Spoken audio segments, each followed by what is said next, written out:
Assalamualaikum dear viewers, welcome back Career in Pakistan. This is your mentor Miss Nurul हुदा. हमारी आज की इस video में हम सेकेंड ईयर क्लास की फिजिक्स का चैप्टर नंबर 8 डिस्कस करने जा रहे हैं, which is about dawn of modern physics. अच्छा, यहाँ पर मैंने चैप्टर 5 के बाद चैप्टर 6 और 7 स्किप कर दिए हैं क्योंकि ये दोनों चैप्टर यू सेट के हवाले से इंपॉर्टेंट नहीं है और ना ही इन दोनों चैप्टर्स में से कोई एमसीक्यूज आता है. आज की ये वीडियो भी बहुत इंपॉर्टेंट होने वाली है क्योंकि ये चैप्टर यू सेट के हवाले से बहुत ज़्यादा इंपॉर्टेंट है. और इसके अलावा हमारी जो नेक्स्ट आने वाली वीडियोज़ हैं, जो कि 1 या 2 वीडियोज़ होंगी, तो वो दोनों भी जो है यू सेट के हवाले से बहुत ज़्यादा इंपॉर्टेंट है. तो आज की इस वीडियो के किसी भी पार्ट को स्किप मत कीजिएगा और इंशाल्लाह वीडियो कंप्लीट होने तक आप लोगों का ये चैप्टर भी कम्प्लीटली प्रिपेयर हो जाएगा. तो हमारा सबसे पहला टॉपिक है रिलेटिव मोशन. ठीक, motion is always measured relative to a reference point और ऑब्जर्व. इसकी कहने का मतलब ये है कि मोशन को हमेशा मियर किया जाता है किसी रिलेटिव रेफरेंस से या किसी पॉइंट से, यानी कोई स्पेसिफिक खास जगह होती है, कोई पॉइंट होता है जहाँ से हम मोशन को देख सकते हैं. ठीक है, उसे ऑब्जर्व कर सकते हैं कि ये चीज़ मूव कर रही है और फिर वहाँ से मियर भी करते हैं. ठीक, देन अ बॉडी में appear to be in motion to one observer and rest to another. अच्छा, कोई भी बॉडी जो है वो हमें मोशन में तब नज़र आती है जब हमारे पास जो ऑब्जर्वर है वो रेस्ट में हो दूसरी चीज़ के कंपेयर में. ठीक, यानी कि जो चीज़ मूव कर रही है उसके कंपेयर में जो ऑब्जर्वर है वो रेस्ट में होना चाहिए. एग्जाम्पल है, a person sitting inside a moving bus appears at rest to passengers but in motion to someone standing outside. ठीक है, यहाँ पर एक बेस्ट एग्जांपल है कि अगर कोई पर्सन है, कोई इंसान है जो कि बस के अंदर बैठा हुआ है और वो बस मूव कर रही है. ठीक है, किसी मूविंग बस के अंदर बैठा हुआ है, तो बस के अंदर बैठे हुए लोगों के लिए वो इंसान रेस्ट में है. ठीक है, लेकिन जो बस के बाहर खड़ा हुआ है, ये ऑब्जर्व कर रहा है, उसके लिए वो पर्सन क्या कर रहा है, मूव कर रहा है. ठीक, this idea lead to the concept of frames of reference. और ये जो आइडिया है ये लीड करता है किस चीज़ को, concept of frames of reference. Reference frame के कॉन्सेप्ट को लीड करता है. ठीक है, अब हमारे पास फ्रेम्स ऑफ रेफरेंस क्या होते हैं. A frame of reference is the coordinate system और background use to observe motion. हमारे पास जो फ्रेम ऑफ रेफरेंस होता है वो क्या होता है, बेसिकली कोऑर्डिनेट सिस्टम होता है या कोई बैकग्राउंड होता है जो कि यूज़ किया जाता है मोशन को ऑब्जर्व करने के लिए. हमारे पास 2 टाइप्स होती हैं. एक है inertial frame, not accelerating, Newton's laws apply. ठीक है, ये एक्सेलरेट नहीं करता और इस पर न्यूटन्स लॉ अप्लाई होते हैं. और दूसरा है नॉन इनर्शियल फ्रेम, जो कि एक्सेलरेटिंग होता है और Newton's laws don't apply directly without adjustment, और इनमें डायरेक्टली न्यूटन्स के लॉ अप्लाई नहीं होते. ठीक, इसकी एग्जांपल है हमारे पास earth is approximately in inertial frame. Earth हमारे पास जो है वो अप्रोक्सीमेटली क्या है, इनर्शियल फ्रेम में है. अब हमारे पास क्या है, स्पेशल थ्योरी ऑफ रिलेटिविटी. ये प्रपोज किसने की थी, अल्बर्ट आइंस्टाइन ने 1905 में. आपको ये डेट याद करने की ज़रूरत नहीं है, जस्ट इतना काफ़ी है कि special theory of relativity Albert Einstein ने दी थी. ठीक है, ये बेस्ड किस चीज़ पर करती है, बेस्ड ऑन 2 पोस्टुलेट्स. पहला है laws of physics are same in all inertial frames. ठीक है, इसमें जो फिजिक्स के लॉज हैं वो सारे सेम होते हैं सब इनर्शियल फ्रेम्स के लिए. ठीक है, speed of light in vacuum is constant. जो स्पीड है लाइट की वैक्यूम में वो कांस्टेंट होती है 3 × 10⁸ मीटर पर second in all frames regardless of the motion of source और ऑब्जर्वर. ठीक, देन हमारे पास है this theory change the classical idea of absolute space and time. तो ये जो हमारे पास थ्योरी थी, इसने जो क्लासिकल आइडिया था, पुराना आइडिया था एब्सोल्यूट स्पेस और टाइम का, उसको चेंज कर दिया. ठीक है, अब हमारे पास स्पेशल थ्योरी ऑफ रिलेटिविटी के सब टॉपिक्स हैं जिनमें पहला है टाइम डायलेशन. ठीक है, टाइम डायलेशन में क्या है, moving clocks run slower compare to clocks at rest. ठीक है, अब हमारे पास जो मूविंग क्लॉक है वो रन कर रही है तो वो स्लो कर रही होगी किसके कंपेयर में, टू क्लॉक एट रेस्ट, जो क्लॉक रेस्ट में है, from another observers point of view, किसी और ऑब्जर्वर के पॉइंट ऑफ व्यू से. ठीक, नेक्स्ट है it means time expends and dilates for a fast moving object. इसका मतलब ये है कि जो टाइम है वो एक्सपेंड करता है या डायलेट करता है किस चीज़ के लिए, for a fast moving object. Then हमारे पास है confirmed by observing high speed particles and atomic clocks in jets. Confirm कैसे होता है, बाय ऑब्जर्विंग, क्या ऑब्जर्व करते हुए, हाई स्पीड के पार्टिकल्स को ऑब्जर्व करें या फिर एटॉमिक क्लॉक्स को जेट्स में. ठीक, देन हमारे पास है लेंथ कॉन्ट्रैक्शन. अच्छा, लेंथ कॉन्ट्रैक्शन क्या है, an object moving at high speed appears shorter in length along the direction of motion to a stationary observer. अब हमारे पास अगर कोई स्टेशनरी ऑब्जर्वर है, ठीक है, वो खड़ा हुआ किसी चीज़ के किसी ऑब्जेक्ट के मोशन को ऑब्जर्व कर रहा है, ठीक है, तो हमारे पास वो जो मूविंग ऑब्जेक्ट है जो हाई स्पीड के साथ मूव कर रहा है, तो वो जैसे जैसे दूर जाता जाएगा तो वो अपीयर्स शॉर्ट, मतलब कम नजर आता जाएगा along the direction of motion. जिस डायरेक्शन में वो मूव कर रहा है उस डायरेक्शन के अलोंग वो छोटा नजर आएगा, ठीक। हमारे पास है the faster the object the more it appears contracted. जितना फास्टर ऑब्जेक्ट मूव करेगा उतना ज्यादा कॉन्ट्रैक्टेड वो नजर आएगा। Length contraction is only noticeable at very high speed close to light, ठीक है। जो लेंथ कॉन्ट्रैक्शन है वो सिर्फ तभी नोटिसेबल होती है जब वो वेरी हाई स्पीड के साथ मूव कर रहे हो ऑब्जेक्ट, ठीक। अब हमारे पास है मास वेरिएशन, ठीक। पहला पॉइंट है as an object speed increases its mass appears to increase. जैसे जैसे एक ऑब्जेक्ट की स्पीड इंक्रीज होती है वैसे वैसे उसका मास इंक्रीज होता हुआ नजर आता है, ठीक। देन हमारे पास है at very high speed mass become significantly greater than rest. High speed के ऊपर जो मास है वो सिग्निफिकेंटली हमें क्या नजर आता है, ग्रेटर नजर आता है एज कम्पेयर टू जितना मास रेस्ट में था। थर्ड पॉइंट है supports the idea that no object with mass can reach the speed of light. पर ये किस आइडिया को सपोर्ट करती है, उस आइडिया को सपोर्ट करती है, ये इस आइडिया को सपोर्ट करती है कि कोई भी जो ऑब्जेक्ट है जिसके पास मास है तो वो स्पीड ऑफ लाइट को रीच नहीं कर सकता, स्पीड ऑफ लाइट के साथ मूव नहीं कर सकता, ठीक। अब हमारे पास नेक्स्ट है energy mass relation. Energy mass relation क्या होता है, तो इसमें पहला है mass and energy are interchangeable, ठीक। मास और एनर्जी क्या है, इंटरचेंजेबल है। देन हमारे पास है a small amount of mass can produce a large amount of energy, ठीक है। हमारे पास चाहे स्मॉल अमाउंट में मास हो तो वो लार्ज अमाउंट में एनर्जी प्रोड्यूस कर सकता है। देन हमारे पास famous concept mass can be converted into energy and vice versa. ये एक फेमस कॉन्सेप्ट है, मास जो है वो कन्वर्ट हो सकता है एनर्जी में, ठीक है। और आइंस्टाइन ने मास एनर्जी इक्वेशन भी दी थी, E=mc², ठीक। तो ये आपने इक्वेशन भी याद रखनी है, आप लोगों से पूछी जा सकती है। नेक्स्ट है हमारे पास basis of nuclear energy and atomic bombs, ठीक। अब हमारे पास है ब्लैक बॉडी रेडिएशन। ये बहुत ज़्यादा इंपॉर्टेंट टॉपिक है। इसमें पहला पॉइंट है a black body is an ideal object that absorb all radiation falling on it and emits radiation depending only on its temperature, ठीक। ब्लैक बॉडी जो है हमारे पास वो एक आइडियल ऑब्जेक्ट होता है जो कि सारी रेडिएशंस को एब्जॉर्ब कर लेता है जितनी भी उसके ऊपर पड़ती हैं। लेट सपोज हमारे पास ये ऑब्जेक्ट है तो इस ऑब्जेक्ट के ऊपर जितनी भी रेडिएशंस पड़ रही है ये सब की सब एब्जॉर्ब कर लेगा और ये इमिट करेगा सिर्फ रेडिएशंस को depending only on its temperature, अपने टेम्परेचर की बेस के ऊपर ही ये रेडिएशन को इमिट करेगा। Next it helps explain energy distribution at different wavelength. और ब्लैक बॉडी ही हेल्प करता है हमें क्या करने के लिए, एक्सप्लेन करने के लिए एनर्जी डिस्ट्रीब्यूशन को डिफरेंट वेवलेंथ के ऊपर। देन हमारे पास आ जाता है gave rise to the quantum theory, और ये क्वांटम थ्योरी को सपोर्ट करता है, ठीक। नेक्स्ट है हमारे पास इंटेंसिटी डिस्ट्रीब्यूशन डायग्राम। अब इंटेंसिटी डिस्ट्रीब्यूशन डायग्राम क्या है, ये भी जस्ट 3-4 पॉइंट्स हैं, एक दफ़ा नज़रों से गुजारने हैं और इसमें डिटेल कुछ भी करने की ज़रूरत नहीं है। सबसे पहला है shows how intensity of radiation varies with wavelength at different temperature, ठीक। एज टेम्परेचर इंक्रीजेज, अगर टेम्परेचर बढ़ रहा है, peak intensity shift to shorter wavelength. जो पीक इंटेंसिटी है उसकी वेवलेंथ क्या हो जाएगी, शॉर्टर, जैसे जैसे टेम्परेचर बढ़ेगा, और जो टोटल इंटेंसिटी है वो इंक्रीज कर जाएगी, ठीक। अब हमारे पास एक और मेन कॉन्सेप्ट आता है, वो है प्लैंक्स असम्पशन, ठीक। ये इंपॉर्टेंट कॉन्सेप्ट है। Max Planck assume that energy is emitted और absorb in small packets called quanta, ठीक है। जो मैक्स प्लैंक था उसने ये अज्यूम किया था कि जो एनर्जी इमिट हो रही है या एब्जॉर्ब हो रही है वो स्मॉल पैकेट्स की फॉर्म में है, और उन पैकेट्स को क्या नाम दिया था, क्वांटा का नाम दिया था, ठीक। देन हमारे पास है this assumption solve the black body radiation problem, और इसी असम्पशन ने क्या सॉल्व किया था, ब्लैक बॉडी रेडिएशन की प्रॉब्लम सॉल्व की थी। देन हमारे पास है introduce the idea of quantized energy.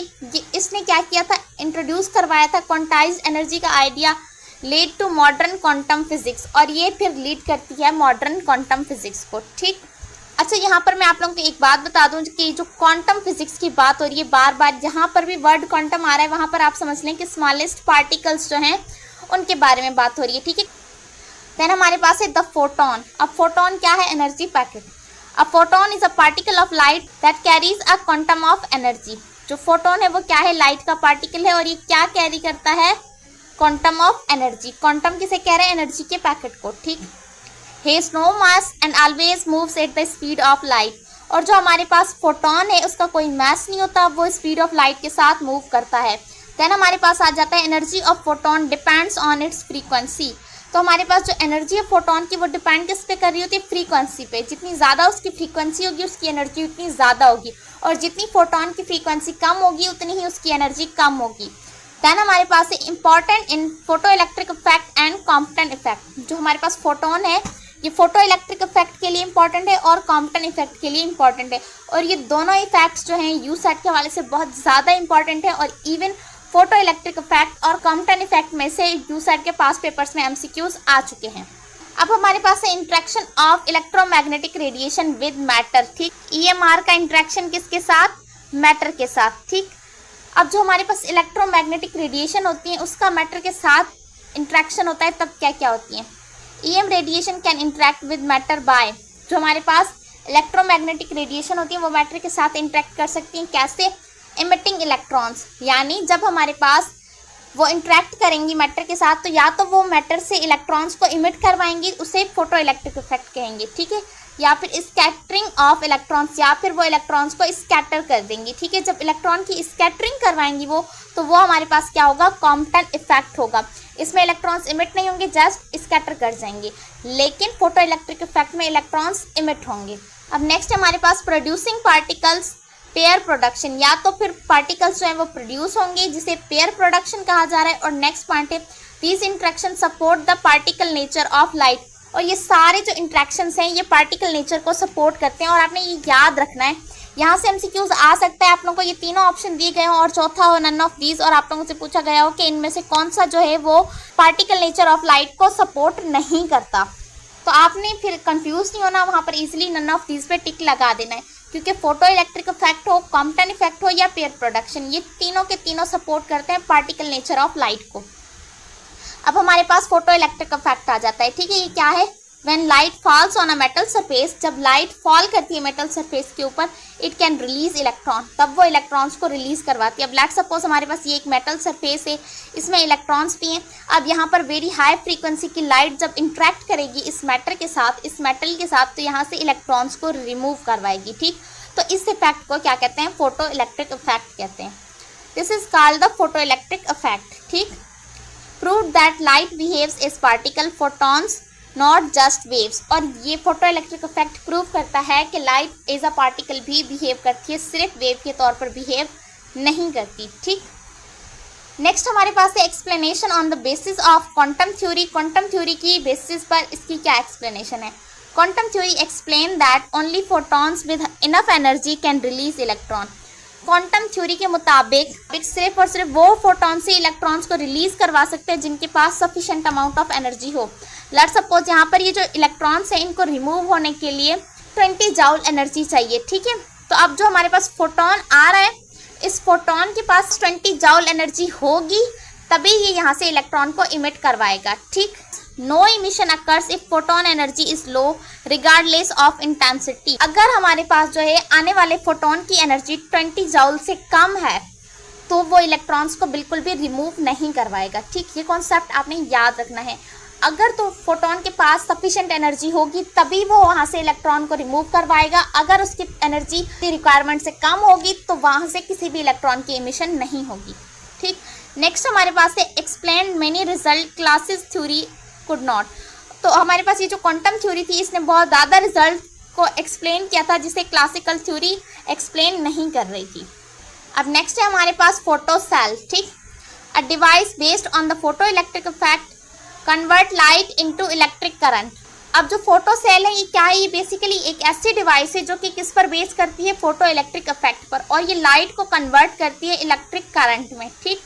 ये यूज़ कहाँ होती है, ऑटोमेटिक डोर्स में, लाइट सेंसर्स में यूज़ होती है, स्ट्रीट लाइट्स में यूज़ होती है और सेफ्टी सिस्टम में यूज़ होती है, ठीक। अब हमारे पास है कॉम्पटन इफेक्ट, ठीक है। कॉम्पटन इफेक्ट क्या शो करता है, शोज द एक्स रेज और gamma rays scatter off electrons and loss energy. ये हमारे पास शो करता है कि एक्स रेज या फिर जो गैमा रेज होती हैं वो स्कैटर ऑफ कर देती हैं इलेक्ट्रॉन्स को और एनर्जी लॉस हो जाती है, ठीक। स्कैटर कैसे करवा देती है, यानी इलेक्ट्रॉन्स फैल जाएंगे। नेक्स्ट है हमारे पास confirm that photons carry momentum like particles, और ये कंफर्म करते हैं कि जो फोटोन है वो कैरी करता है मूवमेंट को लाइक अ पार्टिकल। ठीक, नेक्स्ट पॉइंट है supported the dual nature of light wave plus particle, और जो कॉम्पटन इफेक्ट है ये सपोर्ट करता है लाइट की ड्यूअल नेचर को वेव प्लस पार्टिकल। ठीक, अब नेक्स्ट पॉइंट है हमारे पास पेयर प्रोडक्शन, ये भी इंपॉर्टेंट है।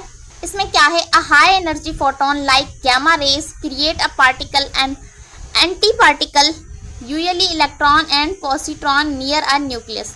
अब हमारे पास जो हाई एनर्जी फोटोन होते हैं जिसकी एनर्जी बहुत ज़्यादा हाई होती है, जैसे कि गामा रेज हो गई, ये क्रिएट करती हैं पार्टिकल को या एंटी पार्टिकल्स को नियर अ न्यूक्लियस। अब जो पार्टिकल और एंटी पार्टिकल हैं वो क्या है, इलेक्ट्रॉन और पॉजिट्रॉन। ठीक, और आपने ये याद रखना है कि जो हमारे पास गामा रेज हैं या एक्स रेज हैं ये हाई एनर्जी फोटॉन्स होते हैं। ठीक, अब नेक्स्ट है हमारे पास prove that energy can convert into mass, और ये प्रूव करता है कि एनर्जी मैस में कन्वर्ट हो सकती है।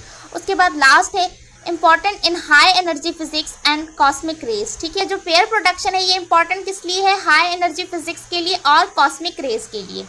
अब हमारे पास है इनहेलेशन ऑफ मैटर, तो इसमें क्या है, inhalation happens when a particle and its anti particle meet and destroy each other. Inhalation सिर्फ तब होती है जब हमारे पास पार्टिकल यानी इलेक्ट्रॉन और एंटी पार्टिकल यानी पॉजिट्रॉन जब मीट करते हैं एक दूसरे से तो वो एक दूसरे को डिस्ट्रॉय कर देते हैं। ठीक, their total mass is converted into pure energy, उनका जो टोटल मास है वो प्योर एनर्जी में कन्वर्ट हो जाता है यूजुअली गामा रेज में। ठीक, एग्जांपल, अब electron plus positron gamma rays, यानी कि अब हमारे पास एक पार्टिकल था इलेक्ट्रॉन और एंटी पार्टिकल क्या था, पॉजिट्रॉन। जब इन दोनों ने मीट अप किया आपस में तो एक दूसरे को डिस्ट्रॉय कर दिया और प्योर एनर्जी रिलीज की in the form of gamma rays. ठीक, नेक्स्ट हमारे पास proof that mass can completely converted into energy, और इसने ये बात प्रूफ कर दी कि जो मास है वो कम्प्लीटली एनर्जी में कन्वर्ट हो सकता है। नेक्स्ट है हमारे पास important for understanding energy mass relation and used in PET scans in medical imaging. ठीक है, अच्छा, अब जो नेक्स्ट टॉपिक है वो है वेव नेचर ऑफ पार्टिकल। इसमें क्या है, प्रपोज्ड बाय लुइस डी ब्रोगले। अब तक तो हम ये पढ़ रहे थे कि लाइट वेव के साथ पार्टिकल नेचर रखती है, लेकिन ये जो है ये इस बात को प्रूव करती है कि हर पार्टिकल भी वेव नेचर रखता है। अगर हमारे पास इलेक्ट्रॉन है वो एक क्या है, पार्टिकल, लेकिन वो भी वेव नेचर रखता है। ये हमारे पास प्रपोज किसने किया था, de Broglie was the famous scientist. ठीक, he said that particle like electron also show wave behaviour. इसने यही बात की थी जितने भी पार्टिकल्स हैं जैसे कि इलेक्ट्रॉन हो गया या और जितने भी पार्टिकल्स हैं तो वो सब भी वेव नेचर रखते हैं। ठीक, this is called matter wave और डी ब्रोगले वेव्स। इसे मैटर वेव्स भी कहते हैं और डी ब्रोगले वेव्स भी कहते हैं। ठीक है, dual nature, particle acts both wave and particles. ठीक, तो डी ब्रोगले की सिंपल सी आपने ये बात रखनी कि उसने ये आइडिया दिया था कि हर पार्टिकल वेव नेचर रखता है। इसके मुताबिक ड्यूअल नेचर होती है हर मैटर की, वो वेव नेचर भी रखता है और पार्टिकल नेचर भी।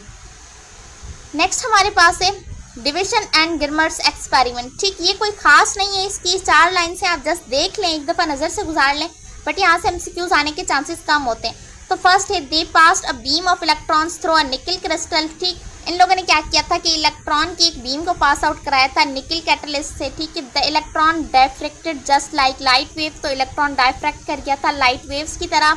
देन क्या था, this prove that wave nature of electron, इसने प्रूव किया था वेव नेचर ऑफ इलेक्ट्रॉन को। तो आपने जस्ट इस एक्सपेरिमेंट का नेम याद रखना है और ये याद रखना है कि इस एक्सपेरिमेंट ने इलेक्ट्रॉन्स की वेव नेचर को प्रूव किया था। Gave experimental support to de Broglie theory, और इसने एक्सपेरिमेंटल सपोर्ट दी थी डी ब्रोगले की थ्योरी को। अब हमारे पास है wave particle duality. Light and particles behave as both wave and particle. तो जो लाइट और पार्टिकल्स है हमारे पास वो दोनों वेव के तौर पर भी बिहेव कर सकते हैं और पार्टिकल के तौर पर भी, यानी हमारे पास जितना भी मैटर है वो सारा का सारा वेव नेचर रखता है। और हमारे पास जितनी भी वेव्स हैं, लाइक हमारे पास लाइट वेव्स हैं या और जितनी भी वेव्स हैं वो सब की सब पार्टिकल नेचर भी रखती हैं। ठीक, example, light shows wave behaviour in diffraction and interference, particle behaviour in photo electric effect. ठीक है, अब इसकी एग्जांपल क्या है कि लाइट हमारे पास एज अ वेव बिहेव करती है, कहाँ, डायफ्रैक्शन में, इंटरफेरेंस वगैरह में, लेकिन वो पार्टिकल के तौर पर भी बिहेव करती है, कहाँ, फोटो इलेक्ट्रिक इफेक्ट में। ठीक, देन हमारे पास है electrons show wave behaviour in diffraction. जो इलेक्ट्रॉन्स हैं वो शो करते हैं वेव बिहेवियर को, कहाँ, डायफ्रैक्शन में, और ये डिविजन गिरमर एक्सपेरिमेंट ने प्रूव किया था। And particle behaviour in collisions. Then हमारे पास है दिस ड्यूअलिटी इज अ की पार्ट ऑफ क्वांटम मैकेनिक्स। और ये जो ड्यूअलिटी है यानी वेव पार्टिकल ड्यूअल नेचर, ये की पार्ट है किसका, क्वांटम मैकेनिक्स का। देन हमारे पास है uses of wave nature of particle. Particle की वेव नेचर के क्या क्या यूज हैं। यूज्ड इन इलेक्ट्रॉन माइक्रोस्कोप, ये इलेक्ट्रॉन माइक्रोस्कोप में यूज होते हैं। Shorter wavelength, clearer image. ठीक, आप बेशक इनका फंक्शन याद ना रखें, बस ये याद रखें इलेक्ट्रॉन माइक्रोस्कोप में यूज होते हैं। Then used in diffraction and material analysis, diffraction और मटेरियल एनालिसिस के लिए भी यूज होती है वेव नेचर पार्टिकल की। Used in quantum physics and particle accelerator, ये क्वांटम फिजिक्स और पार्टिकल एक्सेलरेटर के लिए भी यूज होते हैं। देन हमारे पास है इलेक्ट्रॉन माइक्रोस्कोप। अब इलेक्ट्रॉन माइक्रोस्कोप क्या करती है, यूज़ करती है इलेक्ट्रॉन बीम को इंस्टीड ऑफ लाइट। अब ये लाइट की जगह सिर्फ इलेक्ट्रॉन की बीम को यूज़ करती है। नेक्स्ट है सिंस इलेक्ट्रॉन्स है wave nature, they can focus and magnify टिनी objects. जैसा कि इलेक्ट्रॉन की वेव नेचर होती है तो वो फोकस भी कर सकते हैं और मैग्नीफाई भी कर सकते हैं छोटे छोटे पार्टिकल्स को। ठीक, देन हमारे पास है has much higher resolution than optical microscope. अब जो इलेक्ट्रॉन माइक्रोस्कोप है इसकी रेजोल्यूशन पावर ज़्यादा होती है ऑप्टिकल माइक्रोस्कोप के कंपेयर में। उसके बाद है used in biology, medicine and material sciences वगैरह वगैरह। अब इस चैप्टर का हमारे पास लास्ट टॉपिक है वो है अनसर्टेनिटी प्रिंसिपल। ये बहुत ज़्यादा इंपॉर्टेंट टॉपिक है और यहाँ से भी एमसीक्यूज आ चुका है। ठीक, जो अनसर्टेनिटी प्रिंसिपल है ये किसने दिया था, वर्नर हेजनबर्ग ने। आप जस्ट हेजनबर्ग भी याद रख लें तो काफ़ी होगा। कब, 1927 में। बेशक आप डेट याद ना करें क्योंकि यूसेट के टेस्ट में डेट्स नहीं पूछी जाती। इट स्टेट्स दैट, ये क्या स्टेट करता है, we can not measure both exact position and exact movement of a particle at the same time. जो अनसर्टेनिटी प्रिंसिपल है ना हेजनबर्ग का, वो सिर्फ इतनी सी बात कहता है कि हम एक ही टाइम के ऊपर किसी भी पार्टिकल की एग्जैक्ट पोजीशन और उसका एग्जैक्ट मूवमेंट नहीं बता सकते। यानी हम सेम टाइम के ऊपर या तो उसका सिर्फ एग्जैक्ट पोजीशन बताएंगे या सिर्फ एग्जैक्ट मोमेंटम, दोनों चीज़ें हम सेम टाइम के ऊपर मेयर नहीं कर सकते।